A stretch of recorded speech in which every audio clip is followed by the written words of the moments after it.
ডিম সিদ্ধ করার সময় সব সময় লবণ দিয়ে সিদ্ধ করতে হয়। এখন সঙ্গে আলু দিয়ে দিই। ছুলে দিয়েছি আলু, কেন কি ছুলে দিলে অসুবিধা হবে না। আমি কেন কি 0.5% সিদ্ধ করব, আলু পুরা সিদ্ধ করব না।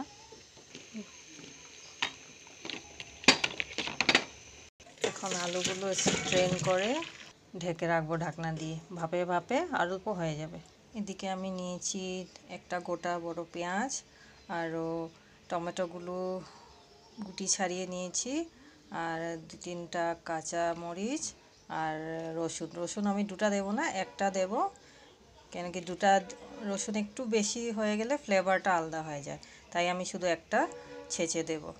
আর নিয়েছি মশলা, জিরে, হলুদ, মরিচ, আর অল্প করে ধনে দেব।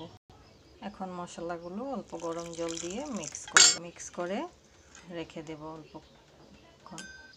ডিমগুলো এভাবে আমি গোল গোল রাউন্ড করে কেটে নেব সবগুলো। এখন কড়াইতে তেল দিয়ে ডিমগুলো ভেজে নিই। প্রথম তেলে অল্প করে চিনি দিয়ে দিই, ফুটবে না ডিমগুলো। এখন এক এক করে ডিমগুলো দিয়ে দিই।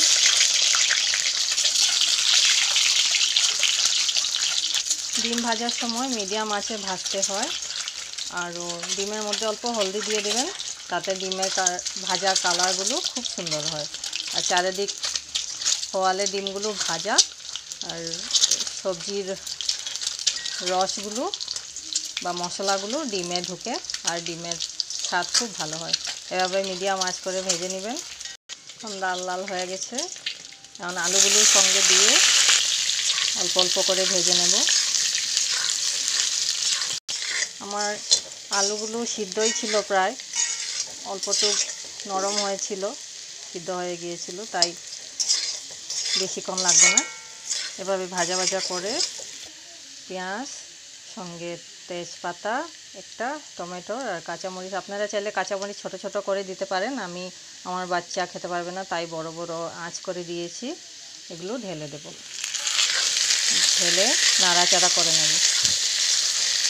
এখন ভিজে রাখা মশলাগুলো দিয়ে দেব, আর রসুন একটা কুটে জলে ভিজিয়ে রেখেছিলাম, তাও আমি দিয়ে দেব। রসুন সবসময় কুটে বা পেস্ট করে অল্প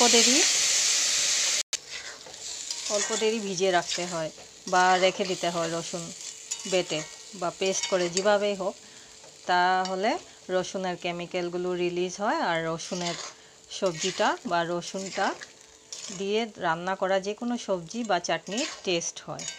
আপনারা ট্রাই করে দেখতে পারেন। সঙ্গে সঙ্গে রসুন না দিয়ে কিছুক্ষণ আগে বা 5 মিনিট আগেও রসুনটা থেতো করে রেখে বা পেস্ট করে রেখে সবজি বানিয়ে দেখতে পারেন। আমার এখন কষানো প্রায় হয়ে গেছে, আমি এখন গরম জল দিয়ে দেব।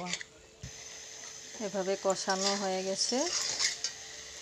আমি সবসময় বয়েল জল ইউজ করি বা গরম জল, আপনারাও চাইলে গরম জল ইউজ করে দেখতে পারেন, স্বাদটা অন্যরকম হয়।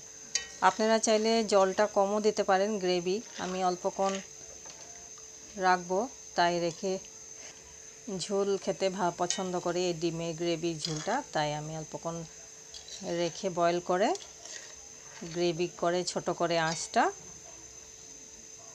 নামিয়ে নেব। আপনারা এভাবে ট্রাই করে দেখতে পারেন। খুব সিম্পলভাবে ডিমের রেসিপি, আলু দিয়ে ডিম, খুব সুস্বাদু হয়।